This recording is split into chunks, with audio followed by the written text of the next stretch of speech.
everyone. So I am here to do 38 and 39 week pregnancy update. I missed last week because the week just got away from me. But I'm still pregnant. Baby has not arrived, so I'm trying to be a little bit better these last couple of weeks of getting the updates done so that hopefully I won't miss a week and then all of a sudden be like, yeah, the baby's here. So anyway, so I am today 39 weeks and 1 day, which is, it's so crazy that I'm less than a week away from my due date now. And like I'm definitely feeling like we're at the end, and I'm looking forward to the baby arriving, and I'm looking forward to kind of being done with the pregnancy. I enjoy being pregnant, but this pregnancy has been a little bit rough, and so I'll be happy to be done with it. I'm sure there are things that I will miss about it, but for the most part, I'm looking forward to the next part of this journey. So this week at 39 weeks, the baby is the size of a small watermelon or a pumpkin or something like that. Basically at the point of being at birth size. So about 7 pounds, something like that. I actually haven't looked at what the estimates are in the apps, but I'm guessing about 7 pounds, about 20 inches, something like that. Which is definitely, you know, I'm feeling the size of the baby these days. It feels like periodically the baby drops a bit and then comes back up, and so it's like going back and forth, and every once in a while I'm like, oh, I can breathe a little better, like I'm not so out of breath like going upstairs and stuff like that, and then it goes back to how it was. So so I'm not confident in saying that the baby has dropped at all, really, at least not permanently. So baby's not engaged yet, but I definitely feel like getting lower, maybe partly just because of how big the baby is now. So like there's just a lot of baby in there.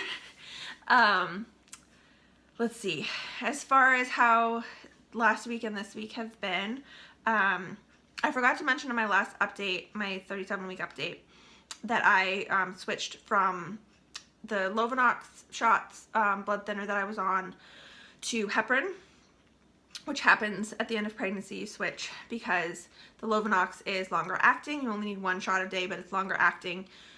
So if you've just done a shot, or if you've done a shot basically within the last 24 hours, there can be issues if certain things happen during labor, if you go into labor.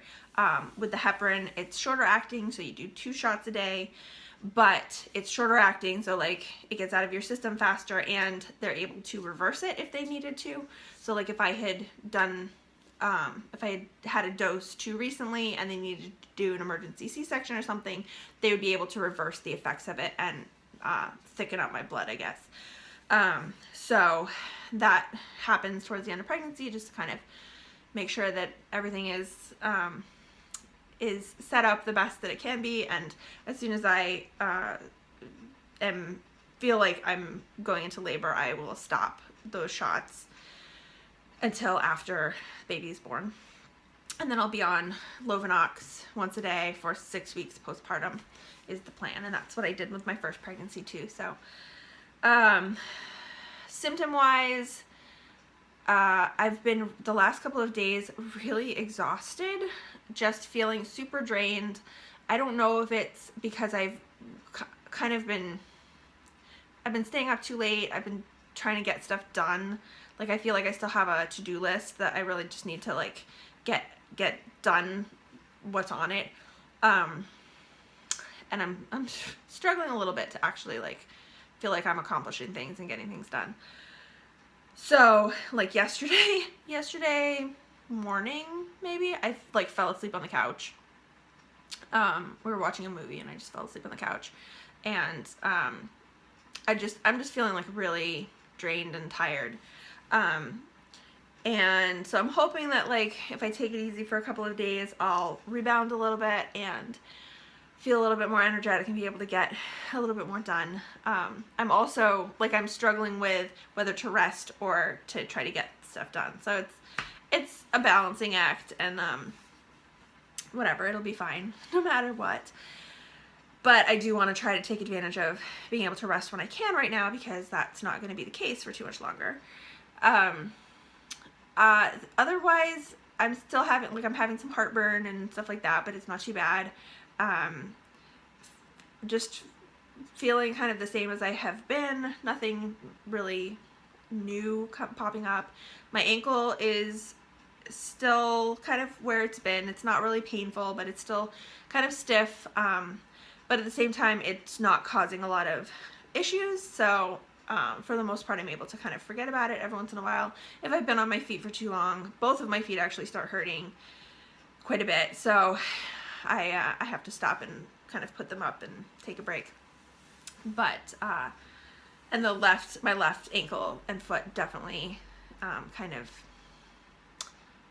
gets sore faster than my right. So so there's that. Yeah, just kind of trying to get things situated.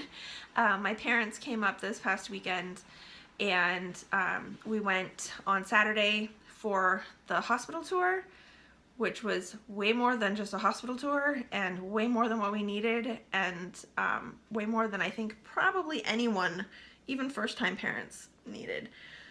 It was kind of like a cross between a hospital tour and a class, and she kept like trying to encourage people to consider doing one of the classes that they, like the actual birth classes that they have at the hospital, and was like, you know, I'm not gonna teach that stuff here, so you should really do a class. But then she like still talked about all kinds of stuff that I feel like would have been more appropriate for a birth class. So it was an hour and a half long. I'm glad that we did it rather than not doing it, but it definitely was not what I was expecting, and we both ended up just getting kind of annoyed at the whole thing and how long it was taking, and that the nurse who was running it just kept talking. And I'm sure that the information will be helpful for some people, but it was just it was way overkill for what it was supposed to be.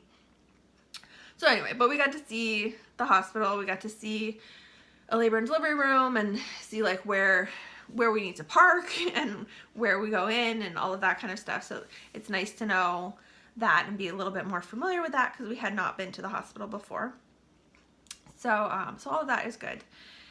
And know a little bit about their procedures and stuff, which I already knew. Like they're a baby-friendly hospital, and the hospital where I had my son was also a baby-friendly hospital. So like their policies are very similar, because that kind of dictates some of what they do. If you're not familiar, a baby-friendly hospital basically means that it's a lot about supporting breastfeeding. So one of the things about a baby-friendly hospital is that you, unless there is an issue, you room with your baby all the time. So they don't take the baby to the nursery. Like there isn't a nursery. There's a special care unit, but there's no like nursery where they would take the baby so that you could sleep, or like to take the baby for tests or whatever. They just don't have that. They also really encourage breastfeeding. The nurses are supposed to have additional training to help support breastfeeding. They don't supply pacifiers and stuff like that. They will supply formula if you need it, or like it's not like if you don't plan on breastfeeding you can't give birth at a baby-friendly hospital, but it's just really encouraged and supported. So there's other stuff about it, but that's kind of the basic, theory or the basic premise of a baby-friendly hospital. So so a lot of it is the same as where I gave birth to my son, so it's not a lot of new stuff, and like I've already talked with my midwife about a lot of this stuff, so there wasn't a lot of surprises or anything. Yeah, so that was fine. And then my parents were here, and I was able to like go over stuff with them, and I like went around the house with my mom and showed her stuff, because they're going to be taking care of Lex and staying here while we're in the hospital, which hopefully will not be for very long, but you never know. And it's best to be on the over-prepared side. So that was all good. And they're planning on coming back again this coming weekend just to be here in case or whatever. I don't know. My mom has kind of tentatively taken next week off from work, but like not, she's just kind of let people know that she may not be at work next week.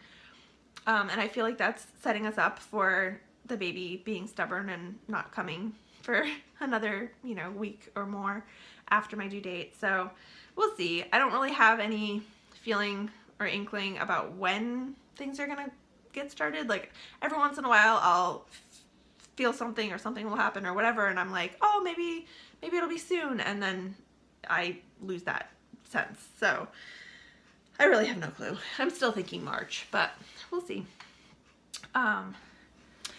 So the last thing that I wanted to include here is this past Saturday was supposed to be my online baby shower, and I did not make a video opening things on that day, partly because my parents were here, but also partly because I really didn't get much of anything, which is fine. I'm not upset about it at all. I wasn't really expecting much, but I got 2 gifts, so I'm just gonna include that here at the end of this update. So let's see. So I haven't like fully opened them, but I accidentally started opening one of them and then realized that it wasn't something that I had ordered. So this is a changing pad cover.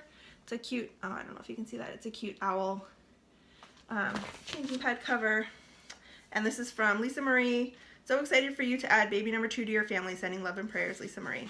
And I will put her channel link down below. Lisa Marie TTC is her channel.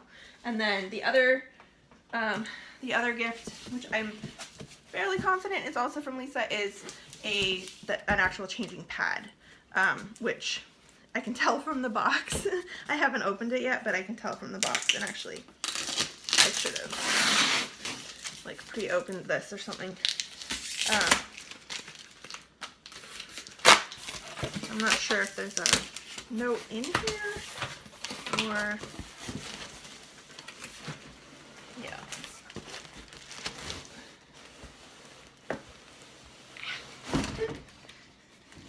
So this is just a new changing pad. We have, yeah, and that's also from Lisa. There's no note in it, but that's also from Lisa. We still have changing pads from Lex, but they've been in use now for almost 4 years, and I'm also hoping to set up, like, have multiple changing stations throughout the house, since we have 2 floors and then a finished basement. So like, I want to be able to change the baby wherever we are, and I much prefer to actually use a changing pad set up somewhere than just on the floor, because that's kind of uncomfortable for me. So anyway, so thank you, Lisa. And I'm excited to kind of finish getting things set up and organized and everything for the baby, and feel like I can do that now a little bit more. I'm waiting to kind of do any kind of registry completion stuff until after the baby's born and I know the gender, and then I can like potentially get some girl stuff if it's a girl or whatever. So that's my online baby shower. And that is it for my update for 38 and 39 weeks. So thank you so much for watching. I expect to be back for an update next week, but if not, I will do what I can to get something up to let everyone know that I am in labor and not gonna be doing a regular update. So thank you again for watching, and I will talk to you soon.